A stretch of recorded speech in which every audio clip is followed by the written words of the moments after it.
ആലിമീങ്ങളെ പറയുന്ന ഗീബത്തിന് ശിക്ഷ കൂടുതലാണ്. അത് കബീറത്താണ്, വൻകുറ്റാണ്. തൗബല്ലാതെ അല്ലാഹു പൊറുക്കൂല.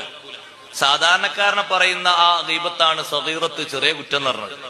എന്റെ വകല്ല, സൈനുദ്ദീൻ മഖ്ദൂം റളിയല്ലാഹു അൻഹു അങ്ങനെയാണ് ഫത്തുൽ മുഈനിൽ എഴുതിയത്. എന്റെ കണ്ണ് നോക്കി മൂല്യന്മാരെ സ്ഥാനം മൂല്യര് പറയാൻ എഴുതണ്ട, അങ്ങനെ കിതാബിലുള്ളത് ഞാൻ അങ്ങനെ പറഞ്ഞു എന്നേ ഉള്ളൂ. മൂല്യന്മാരെ പറയാൻ നിൽക്കണ്ട, അത് കുറച്ച് ഡിഗ്രി കൂടുതലുള്ളതാണ്, ഉള്ളത് കുറച്ച് നല്ലോണം കൊടുക്കേണ്ടി വരും അവിടെ എത്തുമ്പോ. അല്ലെങ്കിൽ തന്നെ എണ്ണി ചുട്ടാൽ ഏതോ 1-2 നിസ്കാരം ഉണ്ടാവും, കിട്ടുകയാണെങ്കിൽ കിട്ടുക. ഏതോ 1-2 നോമ്പ് ഉണ്ടാവും, ഷർത്തും ഫർളും സുന്നത്തൊക്കെ ഒത്തത്.